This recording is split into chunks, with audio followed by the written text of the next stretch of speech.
할렐루야.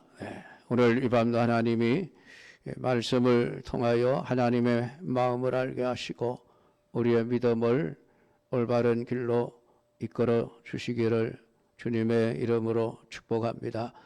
오늘 본문은 솔로몬이 성전을 건축하고 난 이후에 자신과 왕후들이 기거할 왕국을 건축한 일에 대한 내용을 말하고 있습니다. 1절에서 자기의 왕궁을 13년 동안 건축하여 그 전부를 준공하니라 라고 말씀을 해놓고 있습니다. 성전 건축은 7년이 걸렸는데 왕궁을 건축하는데 배에 가까운 13년의 세월이 들었다라고 말씀을 하고 있습니다. 오늘 이 사람들은 이 말씀을 두고 여러 가지 다양한 해석을 내놓고 있습니다. 솔로몬이 성전을 짓고 다음에 자신의 집을 지었다라고 하면서 예배당을 먼저 건축한 후에 자기 집을 마련하는 것이 옳다, 그런 식으로 해석을 하는 분들이 있는가 하면, 성전은 7년 동안 지었는데 왕궁은 13년 동안 건축한 것을 두고 어떻게 성전보다 자기 집을 더 크게 지을 수 있는가, 솔로몬의 잘못이라고 해석을 하기도 합니다. 그러나 성경은 이러한 말들을 한마디도 하지 않습니다. 성경이 무슨 의도로 이러한 말씀들을 하고 있는지 우리는 하나님의 마음을 제대로 헤아려 볼 수 있어야만 합니다.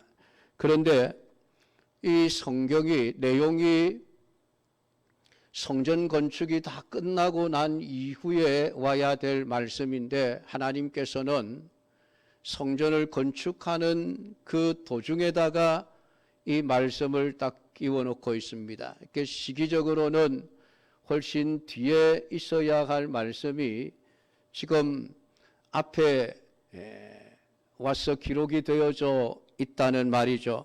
왜냐하면 13절부터는 성전 안에 필요한 모든 기구들을 만드는 그런 내용들이 기록이 되어져 있기 때문에 그렇습니다.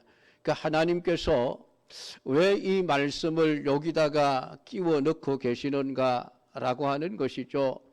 원래는 성전 건축이 끝나고 난 이후에 솔로몬이 왕궁을 지었다는 내용이 거기에 가 있어야 맞는데, 하나님은 일부러 이 왕궁 건축한 내용을 성전 건축을 완공하기 전에 미리 또 중간에 건축한 것처럼 이 말씀을 앞에 당겨서 기록을 해놓고 있다는 것입니다. 왜 이렇게 기록을 할까요? 하나님이 실수를 해서 잠시 착각을 해서 그렇게 기록한 것일까요? 하나님이 솔로몬의 왕궁 건축할 시기를 잘못 알고 성전을 건축하는 도중에 왕궁을 건축한 것으로 착각을 해서 이 내용을 이렇게 시기에 맞춘다고 이렇게 기록해 놓은 것일까요? 그것은 결코 아닙니다. 단지 솔로몬이 왕궁을 건축했다는 사실을 알리기 위한 것이라고 한다 할지라도, 그러면은 성전 건축에 대한 이야기가 다 끝난 후에 이 왕궁 건축의 이야기를 하는 것이 시간상으로도 순서적으로도 맞을 것입니다. 그런데 솔로몬이 성전을 건축하는 도중에 마치 왕궁을 건축한 것처럼 이렇게 말씀을 기록해 놓고 있는 이유가 무엇일까라고 하는 것입니다. 우리가 역대하서를 보면 솔로몬이 성전과 왕궁을 건축하는 것에 대해서 언급을 하고 있는데, 역대하 2장 1절 또 8장 1절에서 보면 솔로몬이 여호와의 이름을 건축하고 자기 권영을 위하여 궁궐 건축하기를 결심했다 라고 말씀을 해 놓고 솔로몬이 여호와의 전과 자기의 궁궐을 20년 동안에 건축하기를 마쳤다라는 말씀을 하고 있습니다. 그러니까 역대하를 보면은 솔로몬이 성전 건축을 다 마치고 난 이후에 가서야 왕궁을 건축하기 시작했다는 것을 알 수가 있는 것입니다. 근데 오늘 이 열왕기서에서는 왜 이렇게 성전을 건축하는 중간에 이 이야기를 딱 끼워 넣어 기록을 해 놓으셨는가라고 하는 것입니다. 오늘 이것을 이해하기 위해서 우리가 먼저 열왕기서와 역대서의 차이점을 우리가 알아야만 합니다. 이 열왕기서와 역대기를 하나님이 기록하게 하실 때에 어떤 의도를 가지고 기록하게 하셨는가라고 하는 것이죠. 이 열왕기서는 인간들은 어떤 왕이 등장할지라도 다윗의 언약을 성취할 수 없다는 것을 말해주고 있습니다. 조금 선한 왕도 있었고 또 악한 왕도 있었지만은 선하든 악하든 상관없이 결국은 이스라엘이라는 나라는 실패하는 나라로 끝나게 되어집니다. 그것이 열왕기서가 말하고 있는 역사입니다. 어떤 왕도 다윗의 언약을 이루어낼 수 없다는 것을 말씀을 해주고 있는 것입니다. 그러니까 이 열왕기서는 선지자적인 입장에서 기록된 말씀이라고 볼 수 있으니 하나님 앞에서 인간으로서는 안 된다는 것을 선포하는 것이 바로 이 열왕기서의 관점입니다. 그렇기 때문에 열왕기서에는 솔로몬이 이방 여인과 결혼하고 다른 신들을 섬긴 일에 대해서 아주 자세하게 언급을 하고 있지만은 이 역대기는 솔로몬의 그러한 행적에 대해서는 말하지 않고 있는 것을 보게 되어집니다. 그것은 다윗에 대해서도 마찬가지입니다.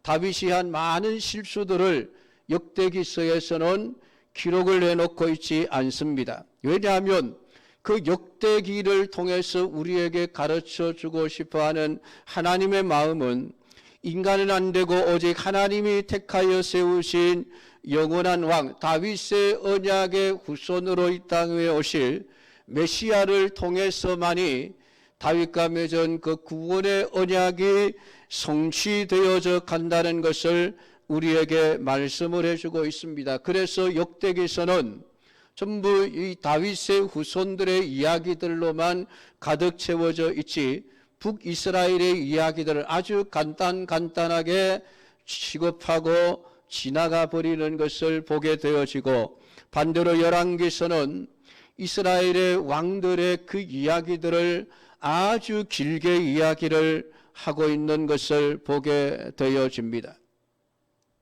그러니까 역대기서에서는 솔로몬의 그 왕궁 건축에 대한 이야기를 이 열왕기서에서는 그 기관과 그 구조까지 지금 자세하게 언급을 하고 있으며 그것을 성전 건축을 하는 중간에 하나님이 끼워 넣어서 이 말씀을 우리에게 읽게 하시는 이유가 무엇인가라고 하는 것을 우리가 알아야만 한다는 것입니다. 9절부터 11절 말씀을 보면은 이 집들은 안팎을 모두 귀하고 다듬은 돌로 지었다고 말씀을 하고 있습니다. 그 기초돌의 크기가 얼마나 큰지 10규빗 되는 돌과 8규빗 되는 돌로 만들어져 있었다. 길이가 5m와 4m가 되는 엄청나게 큰 돌을 깎아서 기초석을 만들고 그 위에 다듬은 돌을 세우거나 백향목 기둥을 세워서 왕궁을 만들었다고 말씀을 하고 있습니다. 이 구절을 보면은 귀하다는 말을 3번이나 반복해서 기록하고 있는 것을 보게 되어집니다. 그만큼 솔로몬의 그 왕궁이 귀한 재료로 화려하게 건축되었음을 강조하고 있는 것이고 또 2절부터 6절까지 레바논 나무로 궁을 지었는데 그 궁의 규모가 장이 100규빗이요 광이 50규빗이요 고가 30규빗이었습니다. 성전의 장이 60규빗이었으니까 결국은 2배 가까운 크기로서 지금 왕궁이 지어졌음을 말해주고 있습니다. 그러니까 그 왕궁의 규모나 그 왕궁에 사용된 모든 재료들이나 이런 것들이 성전을 지을 때보다 훨씬 더 좋고 귀하고 화려하고 큰 건물로서 왕궁이 지어졌다고 말씀을 하고 있습니다. 더구나 오늘 이 우리 본문 가운데 하나님께서 특별히 그 바로의 그 딸들을 위하여 오늘 이 왕궁을 지었다라는 말씀을 해 놓고 있는 것을 보게 되어집니다. 왜 이토록 하나님께서 왕궁의 그 규모와 그 화려함에 대해서 자세하게 언급을 하고 있는 것일까요? 솔로몬이 자기의 왕궁을 얼마나 크고 화려하게 지었는가를 우리에게 알려주기 위해서일까요? 그래서 성전보다 더 크고 좋은 왕궁을 건축한 솔로몬의 불충에 대해서 책망하기 위한 것일까요? 아니면은 성전을 지었으니까 하나님이 성전을 지은 공을 생각해서 솔로몬이 더 크고 화려한 왕궁을 지을 수 있도록 복을 주셨다는 것을 말하기 위해서 이 말씀을 기록해 놓고 있는 것일까요? 둘 다 아닙니다. 하나님은 결국 건물을 가지고 솔로몬과 경쟁하는 분이 아닙니다. 왜 내 성전보다 내 집보다 너의 왕궁을 더 크게 지었느냐? 그것 때문에 하나님의 심기가 불편해지는 그런 분이 아니라는 것입니다. 왜냐하면 하나님은 이미 성전에 대하여 나는 사람의 손으로 지은 집에 거하지 아니한다 라는 말씀을 분명히 하셨습니다. 그러니까 사람의 손으로 지은 건물에 대해서는 하나님은 별로 관심이 없으신 분이다 라고 하는 것을 우리는 성경을 통해서 알 수가 있습니다. 그러니까 인간이 아무리 좋은 건물을 지어놓고 이것이 하나님이 거하실 성전입니다 라고 한다고 할지라도 결국 하나님이 거하실 전은 따로 있기에 인간이 지은 건물에 대해서 하나님은 별로 크게 관심을 가지고 있지 않는 것입니다. 그러니까 지금 하나님께서 왕궁을 성전보다 더 크고 좋게 지었다고 트집을 잡느라고 이 말씀을 이 중간에 삽입을 해서 기록해 놓고 있는 것은 결코 아니다라고 하는 것입니다. 하나님이 거하실 집은 예수 그리스도께서 지으시고 그 그리스도께서 지으신 성전은 곧 저와 여러분들을 가리키는 것임을 성경은 우리에게 말씀을 해주고 있습니다. 그러니까 우리 믿음의 사람들은 내 몸을 내 것이 아니라 하나님의 것이다라는 생각을 가지고 살아가야 하는 것이 참된 신앙이라고 하는 것을 깨닫게 되어져야만 하는 것입니다. 그러면 오늘 이 왕궁 건축에 대한 내용이 우리에게 무엇을 말해주고 있으며 이 말씀을 기록하신 하나님의 마음과 하나님의 의도는 무엇일까요?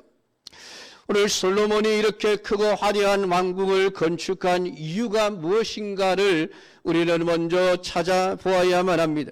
그것이 8절에 기록이 되어져 있습니다. 솔로몬이 거처할 왕국은 그 주랑리 다른 뜰에 있으니 그 양식이 동일하며 솔로몬이 또 그가 장가된 바로의 딸을 위하여 집을 지었는데 이 주랑과 같더라라고 말씀을 기록을 해 놓고 있습니다. 그러니까 이 왕궁을 이렇게 건축하게 된 근본적인 이유가 여인들과 연관이 있음을 알 수가 있습니다. 그것도 이스라엘 여인들이 아니라 이방 여인들을 위하여 그 왕궁을 엄청나게 크고 많이 지을 수밖에 없었기에 13년이라고 하는 세월 동안 왕궁을 짓는 일에 몰두할 수밖에 없었다라고 말하고 있습니다. 그래서 11장 1절에 가면 솔로몬 왕이 바로의 딸 외에 이방의 많은 여인을 사랑하였으니 곧 모압과 암몬과 에돔과 시돈과 헷 여인이라. 또 왕은 후궁이 700명이요 첩이 300명이라. 그의 여인들이 왕의 마음을 돌아서게 하였더라 라고 말씀을 기록해 놓고 있습니다. 이것을 보면 지금 솔로몬은 통치 초기부터 수많은 여인들이 있었고 그 솔로몬의 마음이 여인들에 의해 사로잡혀 있었다는 것을 알 수가 있습니다. 그래서 솔로몬은 여인들을 위해 크고 화려한 왕궁을 건축한 것이라는 사실을 우리가 알 수 있는 것입니다. 솔로몬이 왜 이렇게 많은 이방 여인들을 자신의 왕비로 후궁으로 첩으로 그렇게 1000명이나 되는 여인들을 취할 수밖에 없었던 이유가 무엇일까요? 그것은 그 나라의 안전과 그 나라의 번영을 하나님의 손에 맡기지 아니하고 인간의 지식을 따라서 다른 나라들과 화친을 맺고 그 나라들과 좋은 관계를 유지하면서 평화를 지켜내려고 했기 때문에 이방 여인들의 공주들을 자신의 아내로 삼을 수밖에 없었고, 그것은 솔로몬 자신이 이스라엘이라는 나라가 힘이 없어서가 아니라 오히려 주위에 있는 그 나라들이 다윗 시대에 이미 이스라엘에 굴복을 했기 때문에 그 나라들 스스로가 어떻게 해서든지 솔로몬에게 잘 보여서 나라를 보존하기 위한 하나의 수단으로서 자신의 공주들을 아마 솔로몬의 후궁으로 첩으로 그렇게 갖다 바쳤던 것이 아니겠습니까? 그러면 솔로몬은 당연히 그것을 거절했어야만 합니다. 나라의 평화가 그렇게 해서 지켜지는 것이 아니라 하나님께서 그 나라를 붙들고 그 나라를 지켜주셔야만 그 나라의 평화가 유지되어질 수 있다는 것을 솔로몬은 알아야만 했던 것입니다. 그런데 솔로몬은 그런 주위에 있는 나라들이 갖다 바치는 그 여인들을 넙죽넙죽 받아서 자신의 나라를 안전하게 지키려고 했었는데 결국은 마지막 결론은 솔로몬의 마음을 그 여인들에게 빼앗겨버리고 하나님을 버리고 우상 숭배를 하는데 빠져버리는 이러한 엄청난 죄악을 범하는 솔로몬 왕의 모습을 우리는 볼 수 있는 것입니다. 이미 그 마음이 하나님이 아닌 다른 데 빼앗겨버린 상태에서 아무리 성전을 짓는다 할지라도 그것을 통해서 하나님의 백성이 보존될 수 있는 것이 아니라는 사실을 솔로몬은 깨닫지를 못했던 것입니다. 어쩌면은 솔로몬은 이 성전만 지으면은 내가 어떤 짓을 하든 하나님께서 봐줄 것이라는 생각을 했는지도 모르겠습니다. 그러니까 사랑하는 여인들을 위해 왕궁을 건축하는 그 솔로몬의 마음을 하나님께서는 지금 싫어하신다는 것을 우리에게 말씀을 해주고 있는 것이죠. 너 성전 지으면 뭐하냐? 네 마음이 이미 이방 여인들에게 빼앗겨 버렸는데 아무리 좋은 성전을 지어서 내게 바친다 할지라도 나는 그것을 인하여 기뻐하는 것이 아니다라는 그런 의도를 가지고 하나님은 이 말씀을 기록을 해놓고 있는 것입니다. 이 말씀 앞에서 여러분들은 어떠합니까? 정말 하나님만을 믿고 의지하며 하나님만을 소망하며 살아가고 있습니까? 아니면은 하나님 없어도 인간의 생각과 인간의 뜻과 인간의 계략과 인간의 재주를 따라서 세상의 모든 법을 따라 행하는 이런 행위들을 통해서 내 자신의 삶을 온전히 지켜나갈 수 있는 것으로 믿고 있는 것은 아닙니까? 무엇을 위해서 여러분 살아가고 계십니까? 그 중심에는 여러분들이 사랑하는 것을 위해 살아가고 있는 자신의 모습을 발견하셔야만 합니다. 내가 무엇을 더 사랑하고 무엇을 더 믿고 의지하고 살아가는가, 여러분 자신의 모습을 오늘 말씀을 통해서 되돌아보아야만 합니다. 겉으로는 교회를 열심히 다니고 직분도 가지고 헌신도 열심히 하고 봉사를 하고 있지만은 한편으로 오늘 세상의 길을 따라서 세상의 원리를 따라서 내게 주어진 삶을, 내 가정을, 내 모든 직장을, 내 모든 인생을 지켜내려고 하고 있는 것은 아닌지 우리 자신들을 돌아보아야만 합니다. 그렇게 해서 우리가 무엇을 주님을 위해서 한들 그것을 하나님이 기뻐하시겠느냐라고 하는 것입니다. 그러니까 성전 건축에 대한 내용 중간에 여인들에게 마음을 빼앗겨버린 솔로몬이 여인들을 위해서 왕궁을 건축하는 내용을 삽입하여 기록해 놓으신 하나님의 마음을 여러분들 이해하실 수 있겠습니까?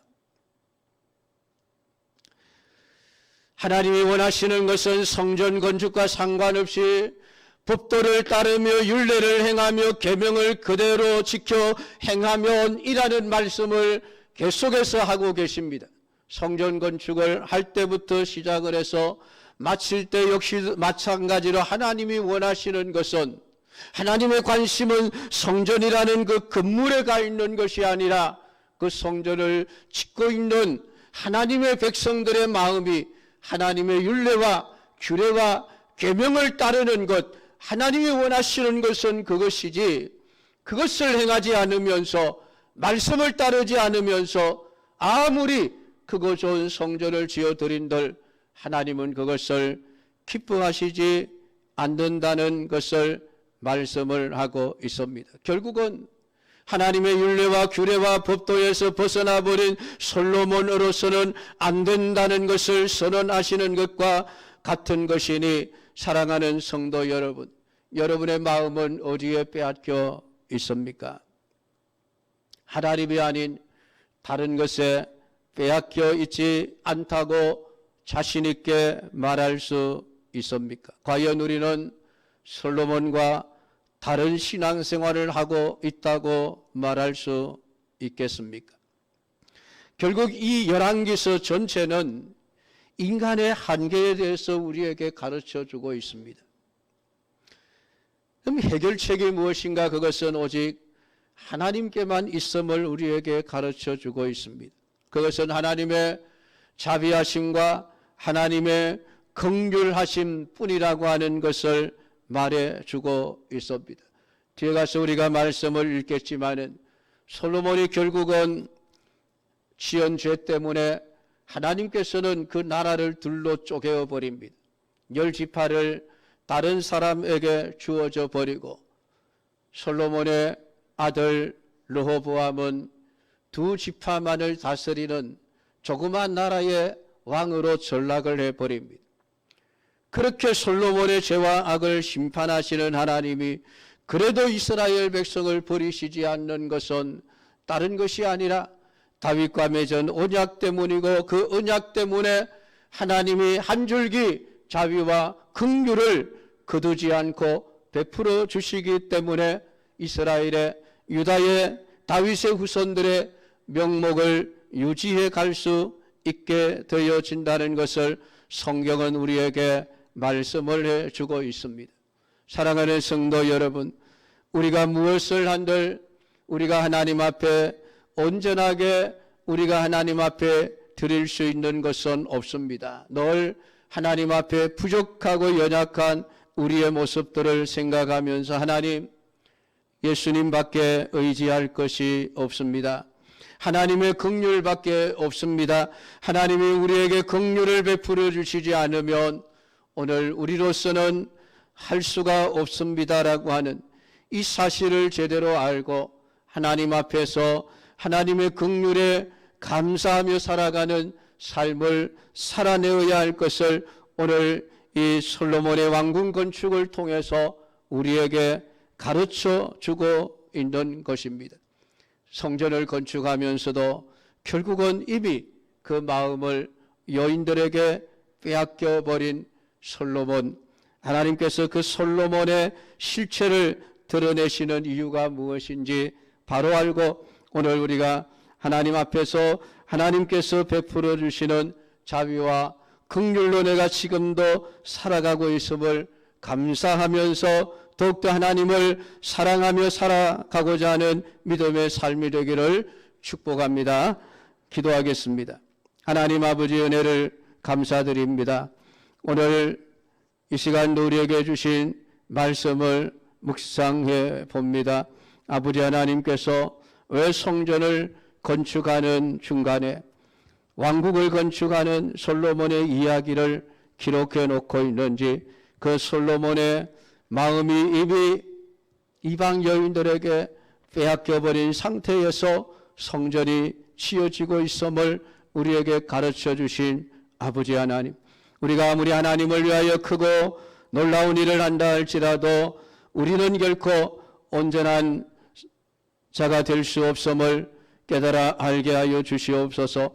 하나님의 긍휼이 아니면은 결국은 우리는 망할 수밖에 없는 자들임을 깨달아 알게 하시고, 오늘 이 밤도 우리에게 베풀어 주신 하나님의 그 자비하심과 그 긍휼하심을 감사하면서 오직 십자가를 붙들고 의지하며 살아가는 믿음의 삶이 되게 하옵소서.